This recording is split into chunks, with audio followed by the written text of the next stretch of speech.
What's up, you guys? Welcome back to the channel. Fortunately, we have a ban list drop today, as we just did a video yesterday on how they need to drop the ban list. So crazy stuff here. Konami just dropped the ban list for June 5th, and crazy stuff going on here. And we're gonna see a shake up in the meta, and definitely it's gonna be a new meta. I've already seen the ban list, so nothing surprising for me. Just gonna touch upon you guys on what my thoughts are and what I think the format's gonna look like. So, first we have Cyberstein. Wasn't doing much in the format, so I don't know. I think like it's a best of 3 in Yu-Gi-Oh, so it's different from the LCG, which is best of 1. In most cases, best of 1. They do have best of 3 as well. So seeing Konami touch Cyberstein, I think it wasn't necessary, but I guess it is what it is. Maybe needs an errata to be more controlled. Maybe like, oh, the monster you summon out has no effect. Super Heavy Samurai Scarecrow, definitely broken card. Monster Reborn on steroids. So definitely a great card. Needed to be banned. I think you can play Almirage in this play, so I don't think it's too much of a difference. Other than the Monster Reborn making it really the broken card it is.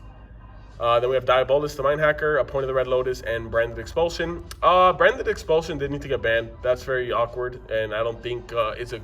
I don't know, my opinion, I think it didn't need to happen. At the end of the day, Konami knows what they're doing, so I don't know. A Point of the Red Lotus, definitely a great option because it can get degenerate when you have it going first. And then the Mind Hacker, of course, the biggest part of the ban list. Definitely looking at opponent's extra, ripping and creating combos for the Kashtira deck is what made Kashtira tier 0 in my eyes. To me, last format, there wasn't a deck other than Kashtira, and if you were playing another deck, then you were just not trying to win. Limited to 1 is Blaster. Sorry guys, still a little bit under the weather. Blaster needed a comeback. It's been banned for years. Very slow card. All the Dragon Rulers can come back. We all know this. Come on, you guys. Mathmech Circular. I don't think the deck was good. It was a niche deck. It had its plays, but I don't think that deserved to go to 1. Gamma to 1 hurts the TCG because we don't have Maxi, so we needed that Gamma. So this hurt the TCG. Denglong, interesting. We'll see how that goes for combo decks. Old school card. May keep up with the meta. I don't know. A Rise Heart. Limiting a Rise Heart to 1 does hurt the deck. No grind game, basically, or minimize the grind game for it. Definitely the best card in the game is a Rise Heart. So, best card in the TCG is that card right there, folks. And we all know this. Come on. Pearly Delicious Memory. Odd choice. I don't think the Pearly deck is too polarizing. And then the Sacred Tree is an odd choice as well. I don't know. I don't think that was necessary. And then we have Herald of the Orange Light at 2. I don't know. Ava's that the whole fairy stuff. You need Ava in play for fairy stuff to be good. Unicorn at 2 is crazy. It does hurt the consistency of the deck. The deck is very fragile and needs 3 Kashtira Unicorn sometimes. That deck just breaks, so it hurts a little bit.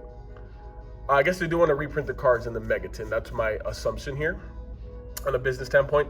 Lightning Storm to 2 hurts. I just bought some collector rares yesterday, so kind of hurts. Had them right here in the office too. So like right when I walk in the office, I'm like, oh cool, 3 Lightning Storms. And then looking at that 2 kind of hurts. Runic Fountain at 2 does not affect the deck whatsoever. Engage at 2 is crazy. You're gonna see some buyouts, kids.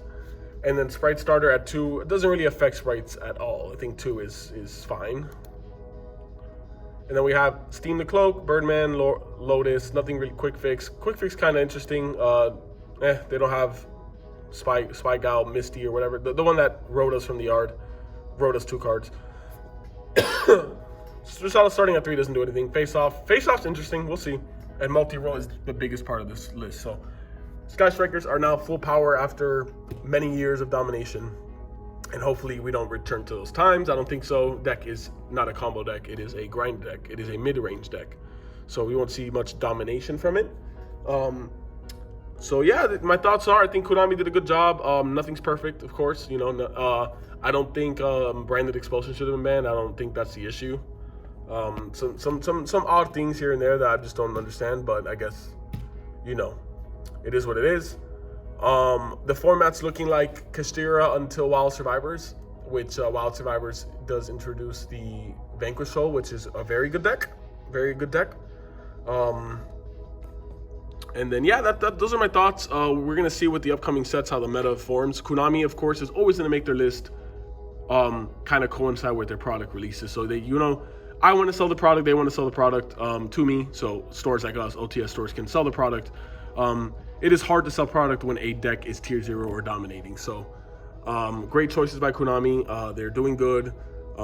Definitely, they do care about the player base and the customer base. So great job, Konami, on dropping this list. And I think it was pretty well thought out. So appreciate you guys who watched. Keep up and please subscribe. I appreciate you.